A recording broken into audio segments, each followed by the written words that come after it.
Hello, welcome to the Charity Impact Podcast, where we aim to help you increase your charity's income and impact by sharing the experience and expertise of our guests. I'm Alex Blake, your podcast host. And before we start today's episode, I'd like to introduce you to another podcast for the charity sector, and that is Third Sector Podcast. Here's their host, Lucinda Rouse. Lucinda, why might our listeners also enjoy listening to the Third Sector Podcast?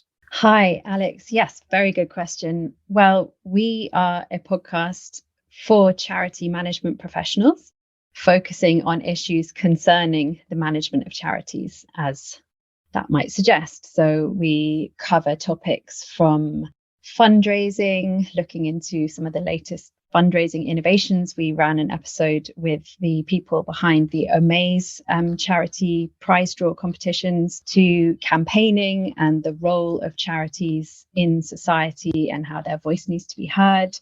We have a combination of guests, expert guests, much as you do as well, to provide their insight and their experience from within the sector. And then we also have some internal discussions between members of the Third Sector editorial team. And we try to make our discussions as constructive as possible, as useful as possible for people who are running charities. So as well as informing people on issues affecting the sector, we also have some features on, for example, a recent one that comes to mind is how to land a high net worth donor. And we've also trying to lift the lid a little bit on some of the roles within the sector with a mini feature series called The Day in the Life. So looking into the day of the life of a grant giver and other job titles coming up. Oh, yeah. And for anyone that didn't pick up, Third Sector Podcast is by Third Sector, the publication, the magazine that we've been all reading for years and is now an online publication.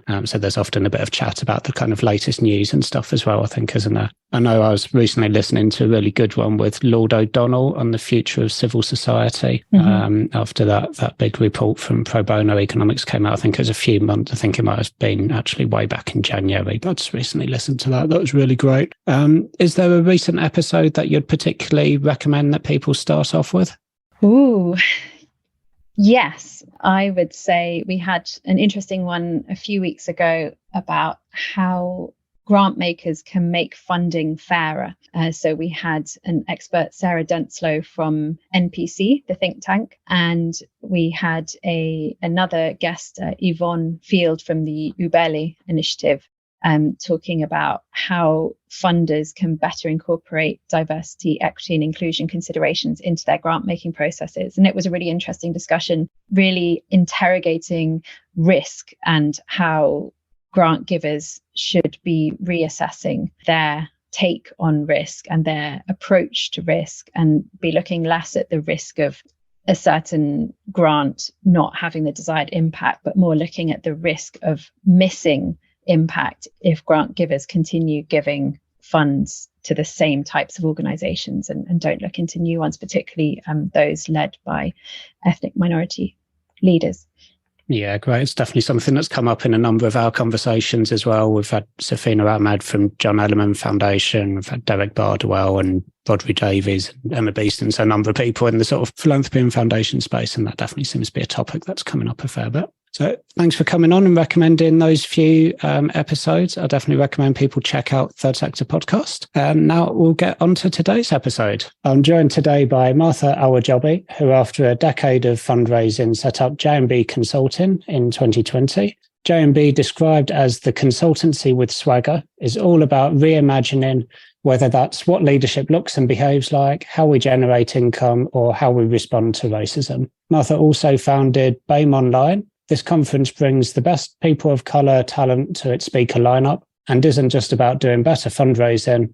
It's about looking at our sector through an anti-racist lens and creating something better. So the 2023 conference is online on 27th of July and the tickets are pay what you can. So I suggest you go and get your tickets ASAP. If you just go on the JMB Consulting website, you'll find those nice and easily. And we're going to be discussing some of the key topics today that relate to that conference, including authenticity in fundraising, anti-racism, and joyfulness. So welcome to the podcast, Martha. How are you today? I'm good, thank you. Thank you so much for having me. Before I even start, I have to say that I didn't actually found BAME Online. I knew I was going to mess something up in the info. It was with fundraising everywhere. They kind of started it and then brought me on as their curator. So the kind of concept of the conference and like the way that it was, the speakers and how the flow was me. But actually in the second year, as a team of white people, they were like, oh, that's actually quite inappropriate for us to hold this. So they handed over all the intellectual property to me and my team. It's very nice of them. So I'm not the original founder, but I was part of the group. Okay, near enough. We'll not re-record it. That'll do. It'll be fine. So let's start with the NGO-ification. Can you speak to that first? Okay, cool. So I feel like I'm probably not going to do this justice, which is why everybody should go to the conference. I will have the real thinkers talking about it. But there's a few people who kind of talk about NGO-ification, NGOization in different ways. Arundhati Roy, who is an amazing writer and activist. Insight as well, coming out of the States, who wrote The Revolution Will Not Be Funded. And then we have Ilyas Nagdi and Asfar Shafi talking about it in their book, kind of Reclaiming Anti-Racism. I'll start by saying that like NGOs encompass such a wide range of different organizations doing different things, big, small, kind of bureaucratic and institutional, and also very kind of flat structured and more radical. So I think my thoughts on NGOization or NGOification, I can never remember which ones, I'll just say both, is mainly a kind of critique of like mainstream organizations, those kinds of larger ones. But I think some of the smaller organizations, the critique kind of still stands. So for me, it's kind of the professionalization and kind of bureaucratization, hard word, of like social movements, of kind of radical political action and services that come from mass movements, like community organizing and political organizing. And Arundhati Roy actually says, and I've got the quote here, so I'm going to read it word for word, that NGOs diffuse political anger and depoliticize resistance. And for me, like that's kind of really hits the nail on the head for me.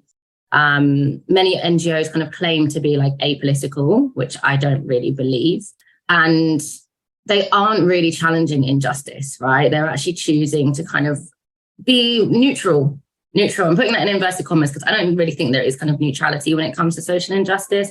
And there is a famous quote that says, if you are silent in the face of injustice, then you've chosen the side of the oppressor, right? And actually I see kind of NGOification as kind of that, like charities kind of taking, de-radicalizing, like really incredible like activist work and making it apolitical and therefore legitimizing a deeply kind of troubling and harmful system. Yeah, I guess a lot of mainstream charities are kind of accepting the system as it is and then trying to kind of work within that the best that they can, aren't they? Rather than really, I suppose it's that difference, I think, between social impact and social change. Like a lot of charities aren't actually aiming for social change. They're kind of helping the people they help the best they can, but they're not really looking to change the system. I think so. And I think a lot of charities might think that they are trying to change the system. And so often what we hear, what I am often quite disturbed by is like the narrative that charities tell about who they are and what they're doing and what they stand for, particularly like adopting a lot of the language of radical activism. Talking about decolonization, not doing any decolonization, talking about anti-racism, not doing any anti-racism. And for me, it kind of comes back to who are NGOs accountable to? I know organizations will say that they're accountable to their communities or the people that they're there to serve. But as someone who has spent over a decade in fundraising, I remain skeptical about that. They're accountable to their funders, right? Who often have links to government, and funders wield this like enormous amount of power. Derek Bardwell wrote an amazing book called Give Back, How to Do Good Better. And he talks about philanthropy as kind of the good cop to capitalism's bad cop. Like there's two sides of the same coin. Yeah, we had Derek on a little while ago, so people can dig into that one as well and I know he's been on like so many podcasts as well. So his voice is out there. Yeah, it's really good. He'll be embarrassed by how much I talk about him. Every time I'm on a podcast, I'm like, do you know Derek Bardwell? The other aspect around that sort of NGOification debate, I think that was interesting, was around sort of de-radicalizing the community leaders and, those people that kind of have a voice and they're, perhaps kind of set up and lead grassroots organizations and are very much about trying to change the system. And then almost like funders often, but also like other parts of the sector potentially, then trying to kind of give them some more money, kind of, give them a bit more resource, but at the same time, kind of saying, we don't really want you to say those things or to kind of act or speak in that way. This is the way that you need to act to get things done. And kind of all of that, it's like softening some of those kind of communications. It's saying like, this is the way that you're going to be able to change things. You need some more funding. To get the funding, you need to kind of be nicer to these people rather than being quite so challenging and things like that. So yeah, that was a really interesting kind of point around it that I thought, yeah, you can kind of see it happening. Yeah, you can. And I think something I'm quite interested in and concerned by, but I'm watching because we haven't really seen the impact of this, is that there are quite a few larger organizations who have started community organizing teams. Okay. So who have started, I'm not going to name names, but they know who they are, who have started hiring like brilliant organizers, like really well-respected organizers, taking them away from the communities, taking them away from the streets, where they actually had a huge impact. Because we know like big change has not been won by NGOs. It's been won by people coming together and taking action, right? It's been won by communities taking a stand, by either withdrawing their labor, by, disrupting. And yes, charities have had a role in that. But actually, if we're thinking about completely like dismantling the status quo and building a kind of new future, it is those more kind of like radical, like grassroots organizations who have historically played a key role in that. And one of my favorite quotes from Race to the Bottom, which is going to be one of our sessions, it's going to be called Reclaiming Anti-Racism, but we've got Ilyas Nagdi and Asfar Shafi who kind of talk about this like NGOification. And they say, in the face of a deeply reactionary government hostile to any sort of progressive change, NGOs will remain an important actor, perhaps vital in the defensive struggle against criminalization and coercive power. And they continue to say that while certain skills may be transferable from grassroots organizing into NGOs, NGOs run the risk of thinking that by building their brand, they're in fact building a movement, and that by fine-tuning their comms, they're winning a public argument, or that expanding their media presence means that they're moving towards victory. And I think that really kind of like sums it up for me when it comes to how do organizations act when they are, either trying to create an identity of themselves as being kind of part of this movement for social justice, or when they're trying to kind of respond to criticism of like racism, transphobia, patriarchy, et cetera, it's usually a PR exercise rather than thinking about, okay, what are the institutional mechanisms in my organization? What is the culture? What are the ideologies that underpin how we see ourselves? And I thought that was kind of really, really important, and something that I really struggle with when doing anti-racist work in the charity sector is that organizations are really, really kind of fixated on, okay, what do we need to write in our statement? Or like, what language should we be using to talk about oppressed groups? And I'm like, it doesn't matter. Where is your money coming from? Like, how does money move within your organization? Like, where does power sit? And I think what is really uniquely British, I think actually is that, and we talk a little bit about this in the conference, is that the terrain of social justice is being fought in the terrain of language. And that is something that NGOs, I think, are really, really like instrumental in being part of that kind of language war. I haven't fully got my thoughts formulated on that. But it's been really kind of interesting having like these feelings about the sector and then like starting to read a little bit more, the books that I've kind of been talking about. And I'm like, that's it. That's what I've been thinking about, that kind of, fine tuning our comms in order to look like we're doing something. But I think organizations have no idea what it means to be in solidarity with oppressed people. I mean, we've been using the term NGO a lot because we started off with that sort of NGOification topic. I always think of international NGOs whenever we talk about NGOs. So I suppose in that context, there's like a whole additional layer between like global north and south and stuff like that, isn't there? Which I think I won't take us down that huge rabbit hole. But I think you were leading us on to the next thing that I wanted to ask about really, which is to explain to us like what's the difference between being not racist and being anti-racist? I don't think there's such thing as being not racist, firstly, right? Something I find really interesting is that if you look at when people say, I'm not racist, it's usually when they've been accused of racism, right? It's a deflection, and I think a pretty poor one at that. usually it's a way to distance yourself from your own racism and from like the horror that it brings people. I think a lot of people are horrified about the fact that they could be racist, more horrified by that than actual racism. And for me, I don't necessarily think that anti-racist is something you can be. It's not an identity that you can hold, because that means it just sits in the realm of language again, right? It's something that you do. You do anti-racism. It's a practice. It's a daily commitment to action.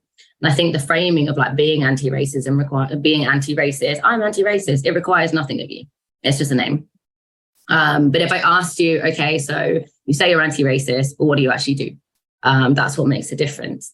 And I'll think about my own I think people think about these things differently. The way I think about anti-racism is about dedicating yourself to learning the truth about race and racism, understanding the history of white supremacy, naming white supremacy as a central driver in political affairs, in the way you think about the world, in the way our belief systems are structured, understanding the history of colonialism and imperialism and how it has kind of structured our institutions, and then understanding your relationship to white supremacy, how it impacts your life, how you've internalized its features like perfectionism, like power hoarding, competition, individualism, fear, paternalism, which is a big one in the charity sector. And then once you've done that kind of learning and reflection on yourself, it's then dedicating your life, and I mean your life, to dismantling these systems, creating new cultures, new ways of being in relationship with other people, creating new systems of value. For me, it's all about understanding power and your relationship to power and using all of the mechanisms that you have at your disposal to dismantle white supremacy. It is something that you do and you choose to do every single day. And I think, the kind of I'm not racist is again like wearing a hat of like being, racist or not. But I think, if you don't understand race and racism, you will not understand that we are all conscripted into it, right? Like we are all we're raised in a racist society. The UK is racist, and anyone who thinks it isn't, like, it's utterly deluded. How can you not have internalized those kind of cultural frameworks, like those ways of being, those ways of working? I think it's very arrogant and quite deluded to think that you can somehow like not be touched by these oppressive systems that we are literally swimming in and wading in at all times. So yeah, I think it's very much an identity versus an action. I'm not racist. Like, I don't want to be called. I don't want to be associated with that label. And like, I choose to do anti-racism, which is acknowledging my own complicity, my own conscription in racist systems. We've all played our part. Like, otherwise the system wouldn't exist, right? So, and then, yeah, it's the action. And there's a really good process by a Hawaiian activist called Poka Laneway, who talks about the process of decolonization, like kind of decolonizing your mind in many ways. And he says it's 5 steps, which is learning and unlearning, mourning, which we do together, dreaming, committing, and then acting. And I see many organizations are really kind of going through that process. I think a lot of, organizations or individuals will like rush to act without like really understanding what they're acting on. Like really, lots of people are like, we're doing anti-racist work. And I say, what's racism? And they can't answer that question. I have not met many leadership teams in the charity sector where they could confidently tell me what racism is, which is concerning, but also just goes to show that there is, a lot of work that needs to be done.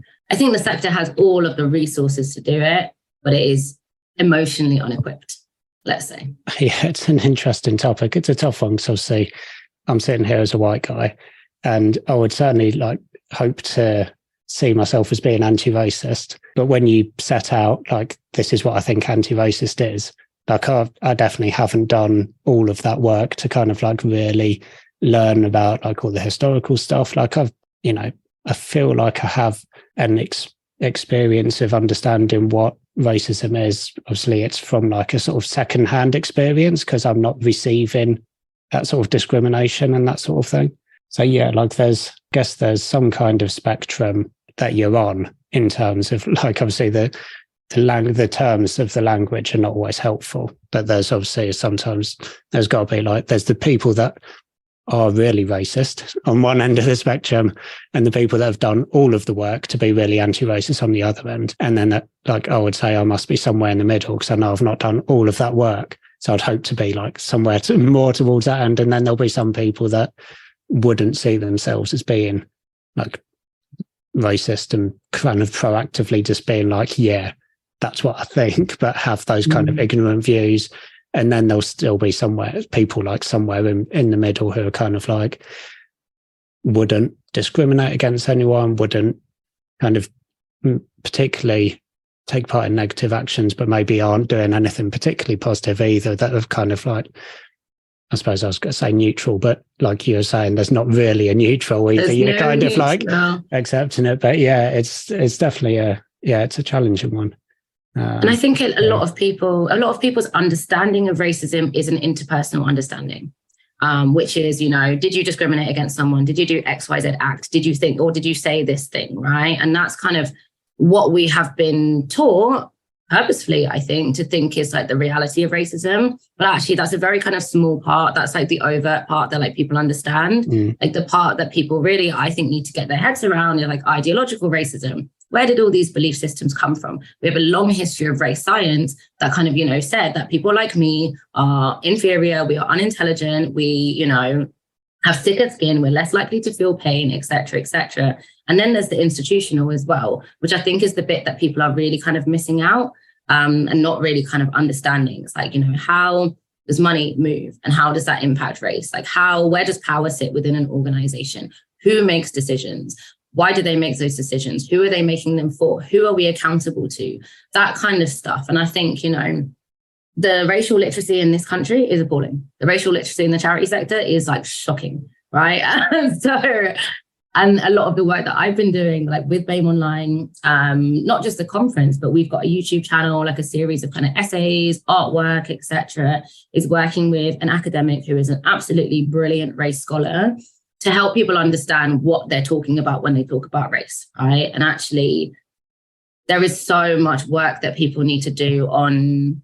There's the learning, but then there's also the kind of like understanding how it applies to you. I think people are so afraid of being labeled as racist that they'll like push the label away. And I'm like, no, actually, we need to like own that. Like if you're raised in a racist society, you're guaranteed to be racist. So the next question is how, rather than, I don't want to be racist. Like, what can I do? Like, we need to understand how we're racist. We need to understand like why we think the way we think, what is very unique about us, like me as a person, and how I respond and how I perpetuate white supremacy. Because it's not just white people that are racist. Like, look at our government, of course.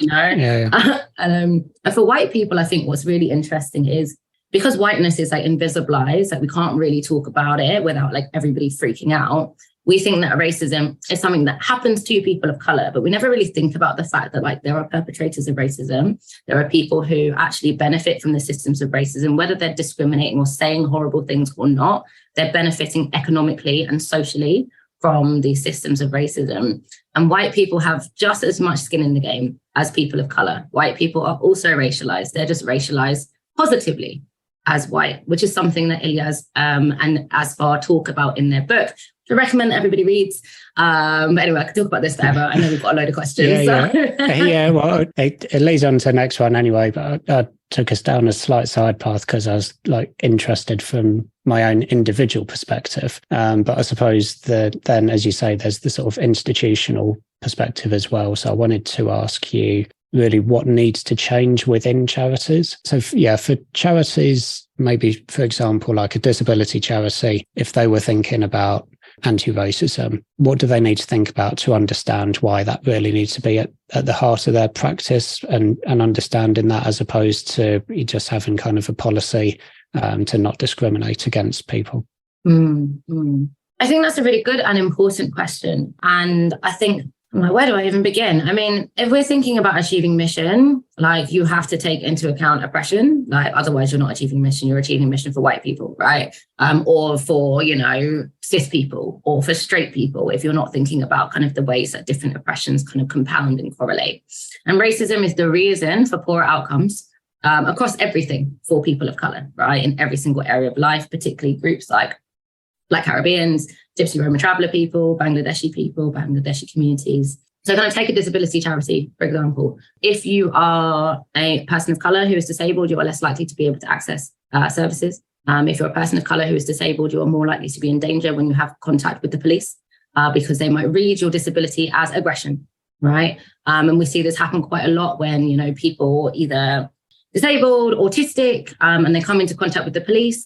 They're not afforded the same kind of protections that like white people would be, right? You can see it in kind of any type of organization. So say you were a medical organization Black mothers are like 4 times more likely to die in childbirth than white mothers. And this is due to racism in healthcare rather than anything to do with their biology, right? And these ideas, and we can think about it in terms of disability as well. We're thinking about kind of healthcare. The ideas that we have in medicine are direct legacies from race science, which I kind of mentioned earlier, this false science that was used to justify slavery and the oppression of Black people. Like, we feel less pain, we're subhuman. And actually you see there's been really interesting like polling, like data coming out of the NHS where people still hold the view that Black people feel less pain. Black mothers are less likely to believe when they say that they're in pain. Often like Black people are seen as like wanting drugs, right? So you're kind of in every single service that you're walking into a service that is institutionally racist anyway, right? So the same with kind of charities. And even if we think about poverty, right? Black and minority ethnic people are 2.5 times more likely to be in poverty than white people. Indian households have 90 to 95p for every £1 of British wealth. Pakistani households have 50p. Black Caribbeans have 20p. Black African and Bangladeshis have 10p. If you're thinking about what it means to really achieve mission for any type of organization, you have to be thinking about how oppression is linked to that. And not just like just race, like say like a Black trans disabled person, right, is going to be experiencing even more challenging circumstances than a Black cisgender straight person who's able-bodied, etc. So I think it really needs to come back to like understanding what your mission is and understanding and reframing your mission, I guess, because I think lots of charities are like, this is our mission, but actually their mission is just this for white people, right? And that's kind of where it stops. And I think charities need to have some like serious critical reflection. People in charities are really attached to their identity as charity workers, believing that because they work for a charity, that means that they're a good person. Somehow charities think they're actually immune from the conditioning of white supremacy, capitalism and imperialism just by the virtue of working for an NGO. It's so interesting. I have organizations who are like, yeah, we're an anti-racist organization now. Okay. And I'm like, what have you done? And then, we set up a reading group. I was like, okay, well, you haven't done anything then. So, but they will think that, they're already doing good work. So they actually don't. I think charities do less work than a lot of other organizations to understand how they might not be acting in the best interests of racially minoritized people. And I think it does kind of come back to like human nature a little bit, right? Humans are complex. We're deeply flawed people, and we are capable of inflicting great harm. And I think the fact that we try and pretend in the charity sector that we couldn't possibly do that is like our ultimate downfall. I think charity leaders and charity workers need to have a long, hard look at themselves in the mirror and force ourselves to really see what we're doing and who we are, not just what we say. And I think what's been really interesting, I do a lot of kind of, anti-racist practice work with organizations, big and small. I have clients, large organizations. I've got really tiny ones with just 5 people, helping them to do the really difficult work of understanding their relationship to systems of oppression and how they've perpetuated oppression through their institutional mechanisms. And every single one of them is like, oh my God, we've never done anything like this before. And this is so hard. And I'm like, okay, well, you've existed for X amount of time, saying that you're good people and saying that you're trying to achieve mission, but you're nowhere near that really. And for me, it does start with admitting that they're racist, like that they're institutionally racist, that, and I don't think that's a hard thing to do. As I said before, I think it's quite arrogant and deluded for people to think that they can exist in a racist country and not be racist and not have kind of, racist organizations. All you need to do is look at who's in leadership, right? And like, not even like looking at kind of, just the kind of divert ethnic makeup, but look at like what universities they went to. Look at, like what they all have in common. A lot of it is that they are so far removed from the communities that they claim to advocate for. In fact, they probably don't even understand in the slightest the issues that their communities are really dealing with. And I think that comes back to that question between being not racist and being anti-racist. I am not interested in working with an organization that says we're not racist. I want to work with organizations who are like, yes, we are racist. We must be, given how we're structured, who accesses our services. But what we want to do is understand how. And what we want to do is build a new culture, new institutional mechanisms, willing to work hard, willing to lose partnerships, willing to lose funding, willing to lose relationships that are with, organizations that don't serve their goals to become anti-racist or to build anti-racist practice, who are willing to challenge their funders, willing to challenge the government, willing to no longer be apolitical because our missions demand that we take a stand. They do. They demand that we take a side. So that's what I would say. Yeah. And I feel like people kind of want me to give them like the strategy. Yeah. And I'm like, actually, the strategy is kind of simple, like, but it really does stop. I think people are like, what do we do right now? And I'm like, you're not going to be doing anything. Because people want like practical stuff, don't they? So it's kind of like, you're like, well, okay, I see the issue, but what do I do? People want that kind of, and people want to simplify, don't they? Like it's all complex stuff, and people want their kind of like 10-point like tick list of things that they can kind of do and like put into a work plan and things, which is fair enough. And I guess you get to that point, but there's a whole load of work that you need to do before there's a whole load of work. I have one organization who have like basically committed to working with me for a year, doing 1 day a month with me for a year. And only after that will we be able to get to the strategy point. Because I'm like, you don't even understand what racism is. You can't talk about white supremacy confidently. Like, you're not in a place to be able to even start dreaming of what an anti-racist organization could look like, because you haven't really got the grips on racism. And I'm like, if I've been studying this stuff for my life, and I'm still like a little bit like, am I ready to start strategizing? And I think that just kind of goes to show a lot of people don't take this seriously, or don't realize that like, this is a matter of life and death for people of color. We saw in COVID that the first like 15 doctors or medical professionals that died were all people of color.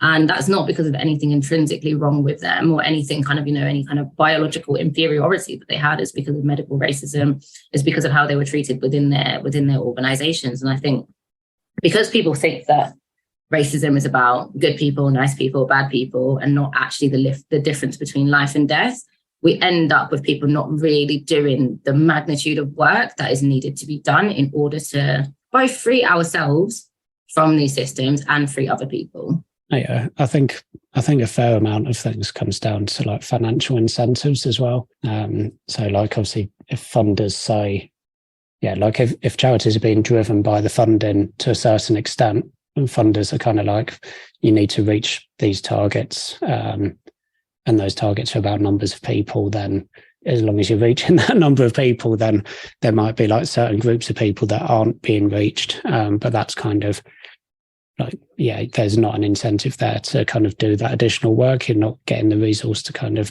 make that difference. 100%. I mean, I've got such a gripe with funders, as I'm sure everybody in the charity system knows. So, I mean, this comes on to the next question really, which is just coming to your point about like your experience in fundraising and learning to kind of have that authenticity whilst fundraising and staying kind of closer to the grassroots. So can you just share what that experience has been like and kind of where you've got to with it? Yeah, I mean, I feel like this is my deep shame story about to So I started in fundraising when I was 18 years old. I'm 30 now, so it's been a while. And I was very much like, get the money at any cost, right? That's how I was trained. And it was, sell your organization down the river if needs be. Like a lot of the time, the way that we would fundraise was if a funder wanted a specific outcome, then we would cater to that, rather than thinking about actually what is the service team saying about like what they need and about what their capacity is. So there was definitely like a long period of my time where I was totally unconcerned with like the needs of my organization, and all I was doing was chasing the money and thinking that was important.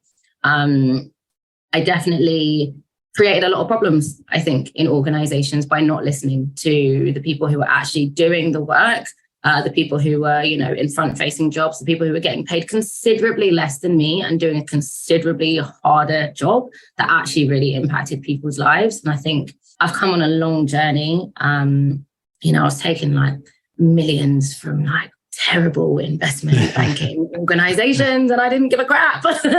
And over time I started getting a lot closer with people in service delivery because they were people of color.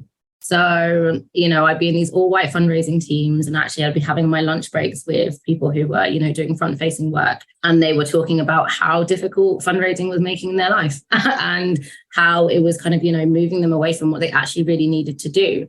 And I was like, oh my gosh, like that's me, like I'm doing that. So I had a kind of, big change of heart. And it was happening while I was working in, a reasonably large organization. And my values were changing, but it was very at odds with like what the fundraising strategy was. So I left that organization and started working with like smaller grassroots groups to help them build fundraising strategies that were rooted in their values. So I would like now I say and spend loads and loads of time getting to know these grassroots groups, understanding their values, understanding their red lines, understanding what would compromise their values, and then working with them to understand like the different ways, the different fundraising mechanisms that people can do. I'm really, really focused on trading at the moment and like, you know, people being able to kind of sell goods and sell services, because I think actually that is meeting your funder, your partner as an equal and giving them something, giving them kind of access to your world and your way of thinking rather than being like, please, can I have some money? So I've been really fortunate to have kind of, I don't really know how this happened. A series of very lucky events. I kind of struck a deal with a philanthropist, a funder who pays me a kind of lump sum to deliver like 30 days or 25, 30 days of fundraising consultancy to grassroots groups. So small, like kind of community organizing groups like Love and Power, Migrants in Culture, Act, Build, Change, who are like actually could change the world, and kind of, yeah, working with them to basically not make all the mistakes that I made and to not compromise their values and to know, to talk to them about how to like challenge their funders. Because funding as like a institution is obviously quite terrible. The individuals within funders some of them are great people, you know, some of them are really kind of thinking about how to be more progressive and really wanting to be challenged. I wouldn't say that's like a large amount of them, but it is like, you know, enough. So like kind of really helping them to like navigate these systems. And I think it's been really important for me to atone for my sins, actually. I was raised Catholic, so so atone for what I've done in the past, and to really like stay connected to these organizations who I think really challenge me, you know. I'm still quite like, you know, I was a trained fundraiser, like I'm ruthless in many ways. Like I feel like we all are, but actually just like reminding me about where like white supremacy comes into that kind of like ruthlessness. And it's just really helping me with kind of my practice, and also just like keeping me aware of like what is happening in communities as well. I would say that I kind of straddle the very kind of big institutional, like large charities, large funders, and the community groups. And I feel very like swayed and like pushed and pulled all the time. I'm terrified that I'll get too close to the NGOs and I'll kind of lose my way. So I think working with these smaller groups, it really helps me to remember why I do the work that I do and why it's so important that we move untethered resources from these seats of power to the people who could remake the world as we know it. Okay. And I think probably the last question for me before we start to kind of wrap up and share some like wider reading and stuff with people, I guess like a lot of our conversation's been quite heavy. So I wanted to ask you about the topic of joyfulness, which I know is part of the kind of conference agenda. I mean, I guess I think about, you know, what is the opposite of racism? It's love. It's joy, right? Like these, like the opposite of like oppressive systems is joyfulness, expansiveness, and love. And I think anybody who is engaging in anti-racist work, anti-oppression work, joy should be at the heart of that, right? Like we're building like joyful, amazing futures, and we have to kind of start living them now. I think lots of people think that like doing anti-racist work is so hard. And I'm like, no, experiencing racism is hard. Like that's the hard bit. Like anything that is countering that is an absolute joy, right? So we have a session called Strategies for Joy. We've had it for the last 3 years, I think, where it's me and my best friend. We just chat about like the last year, what we've done in order to kind of build joy into our work. And I think, you know, there are so many like amazing kind of like thinkers, activists who like, you know, really like lean into joy. And I don't think I'm an amazing thinker or activist, but I'm a very joyful person. I like to laugh. I like to have fun. I refuse to let these systems kill me, right? I absolutely refuse. And like, I think it is, yeah, for me, it's quite hard to articulate, but it is like, you know, the opposite of oppression is joy. It's love, right? Like, how can you do anti-oppressive work without joy and love being at the forefront of it, right? That's the world that we're building towards. So I think, I mean, I look at my team, right? There's like 6 of us. We just laugh and have bants all the time. Bants. Oh, that's such a white thing to say. Annoyed myself. So many bants all the time. We come together, we mess about. And I think, this work is really serious. Like, obviously it's really, really serious. But if you don't like come together in community and in celebration, then you'll die doing it, right? And what I think is so interesting is you look at kind of, the history of like movements of resistance against oppression. They've all been very, very joyful. There is a reason that like, people have always kind of come together and celebrated and sang and danced and all of those things, which are kind of other ways of sharing knowledge in many ways. Like we talk a little bit, I'll share a resource you can share a resource for everyone called White Supremacy Culture. And it talks about kind of worship of the written word being part of white supremacy culture and how people understand knowledge is only through the written word. Whereas where my father is from, we're very oral, right? It's oral traditions. We tell stories. It's like the difference between like worldview and world sense, right? We sense the world using like our other senses. And actually like there is an immense joy in that and an immense kind of joy in like coming together and celebrating and all of that. I think I'm just naturally a joyful person. And that's part of the reason I think people like working with me. Is that like I don't take myself too seriously at all? Like, how could I? and I think because people think that talking about race is something that's so horrible, when actually I'm like, well, for most Black people, people of color, we're desperate to talk about it. Like we need to talk about it for our own survival. We need to talk to white people about it as well. Yeah, I think once you get past that kind of like guilty, uncomfortable phase and into the joyful and the curious, that's where the sweet spot is. Like I love history. Like I love learning about the history of like race, racism. There's some horrible things that have happened, obviously, but like I'm so curious about like how people have resisted before, how they've managed to kind of, survive. Like you won't be able to survive this stuff without joy. And I think, particularly for like Black people, people of color, like it's a survival mechanism more than anything else. And white people are not very good at joy.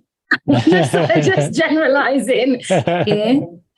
Because like white supremacy thrives off fear and perfectionism, and it traps you into a box of like always having to be your best self and do the right thing all the time. And actually we need to be freed in order to be messy and complex and joyful and silly.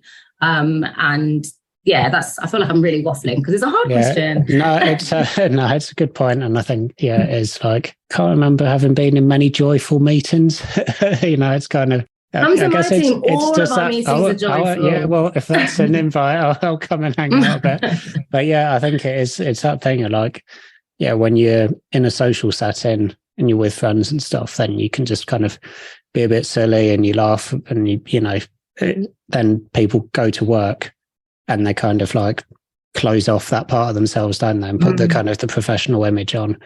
And it's almost like almost everyone's doing that. Like there are very few organizations where that's not the kind of culture. 100%. And I really struggled in the charity sector because of my personality. I'm really fun and funny and silly. And like, that was not okay. Which I think is really upsetting. It was like, you have to be more boring. You have to be more miserable. You have to be more serious and more professional. I'm like, but I'm getting the money. Oh, yeah. I'm hitting my targets. Our partners love working with me, but because I do not fit into this very kind of like professionalized white mold of what an ideal charity worker is, like I always struggled. And I don't know whether it is like a little bit of jealousy. People are like, I want to have fun, so I'm going to take fun away from them. But I think, there is something really interesting about like charities and like their mission and their work. Like lots of charities, their mission is to like free us all from like a horrible, horrible life. But instead they just like perpetuate like professionalism, fear, urgency, individualism, all the things that really like hold us down. And I've worked with a lot of organizations who, they're like, we're a feminist organization. We've never really brought the joy into our work. And I'm like, well, what the hell are you doing then? Like, what are you actually doing? Like, if you and I think that is the thing about, if you're thinking about an expansive future where we're all free, like that is joy. If you're tinkering around the edges of the system and working kind of, within, not to say that you shouldn't work within the system, but if you're not being bold, if you're not being brave, you're never going to get to that joyful place because you don't have a vision, right? And like, I think that's where I see NGOs at the moment, is that they're just so kind of focused on what's happening right now. And like, yes, there was like so many crises happening all the time, but crises have been happening all the time since forever. And when we talk about radical imagination, like we're talking about what could a future 50 years from now look like? And like me and my team, that's what we're thinking about. So we're having a great time because we've decided to just live in that future instead. Yeah, I don't think I articulated that very well, but that's fine. But yeah, I do feel like you see the reports of like, toxic cultures, workplace harassment, bullying coming out the charity sector. The charity sector has an identity that it just does not live up to, which is like, it should be a joyful space for us to rebuild futures. But instead, it's a place of exploited workers who are exhausted, who are underappreciated, undervalued, who aren't actually fulfilling their mission at all, as much as they might want to. So, yeah, I'm not surprised that there's a lack of joy in the charity sector. Yeah. Well, yeah, let's see if we can speed up that 50-year timescale a little bit. Be nice to see a bit more joy while we're still actually of working age. Okay, so I imagine that you're going to have lots of resources and books and things to recommend. Obviously, people should go and check out the conference, get your tickets for that on the 27th. What else would you signpost people towards? I was signposting towards my YouTube channel.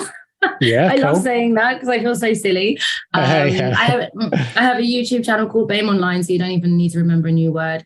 Where me and my colleague Khadija, we break down the words that we think are being really misused in the charity sector, like racism, like intersectionality, like decolonization, talk about what they actually mean, whether they actually apply to what charities are doing or are not doing, and like have a discussion about what that means for like, your average worker, your individual worker, as well as for the system as a whole.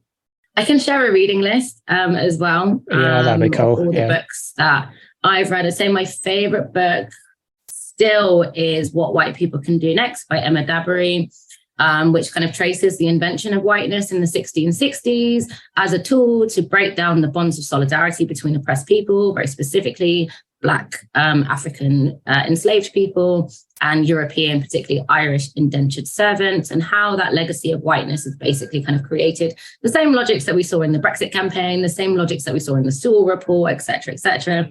Brilliant book. It's an Irish academic, mixed Nigerian, and she's just brilliant, and it's really funny as well. And it's short. If you like a short book, then that's very important. I would also recommend that people read White Supremacy Culture by Tema Okun. What I think is really great about that is that she's a white woman talking about how she sees the features of white supremacy culture. And actually, I think white people are experts on white supremacy, but they keep thinking that I am. So I think it's kind of funny. But she looks at like, and you see it happen so much in the charity sector. Like, yeah, features like fear, paternalism, individualism, binaries, all of that stuff. And she actually kind of breaks that down a little bit more, kind of talks about that within kind of a kind of cultural, personal, institutional framework. I have found that really helpful in seeing how those features show up in how I structure my business. It's given me kind of really clear direction as to like the way I don't want things to be. And she offers a lot of kind of, counter principles. So when I work with a lot of organizations, we'll look at all of these features and I'm like, okay, if we were to live in a totally different way, what would it look like?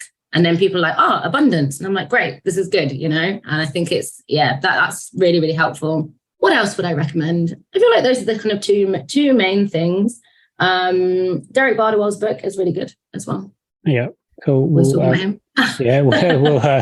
We'll put those on. And then, if there's any like further reading lists that you want to send through as well, we'll get those on the webpage so people can have a little browse through and get themselves a little mini library of books to read up on. And the YouTube channel sounds like fun as well. It is fun. Cool. Hope to see a bit of joyfulness on there. I try and bring the joyfulness. Bring the joy. have all the bants. And is there any final request of the listener that you'd like to make, or anything that you'd like to end on? Yeah, I think that, maybe if people aren't used to talking about race and hearing the term white supremacy in this type of way, they might be feeling a little bit uncomfortable right now. And that's fine. I think what people need to do is get better at sitting in discomfort and interrogating and being curious about why they might feel uncomfortable. For me, I think people just need to let go of guilt and get out of their own way. And stop seeing yourself as a good person. Like, this morally better than everybody else, is dated. It's in the past. Like, let's see ourselves as complex, interesting, flawed human beings who are capable of great love and also great harm, right? And actually start seeing ourselves for who we really are and start building towards who we really want to be, rather than trying to create this facade of perfectionism. And find people who, you're inspired by and who you want to be in cahoots with, and then do it. Then do the thing. Awesome. That's it. It sounds like very sound advice. So I will definitely work on that myself. Thanks, Martha. That's great. Thanks very much for coming on. And as we said, we'll share all of those links on the webpage, so people can check that out, including the link to the conference to get signed up for. But just JMB Consulting, Google it, jump on the website, and it'll be dead easy to find. Amazing. Thank you so much. Thank you for listening to this episode of the Charity Impact Podcast. Thank you for giving us your time and attention. I know how precious a resource time is. I hope you enjoyed the show. If I could trouble you for a further 2 minutes of your day, I'd love to hear from you. You can leave a review on your podcast player via ratethispodcast.com/charity. You can engage with us on LinkedIn and Twitter. Just search Charity Impact Podcast, or search Charity Impact Podcast in your browser to find our website, where you can email me directly, and you can subscribe to our email list for the opportunity to submit questions for me to ask upcoming guests. You can also find all the show notes and the previous episodes and links to resources that our guests have recommended there. Until next time, take care, and thanks for listening.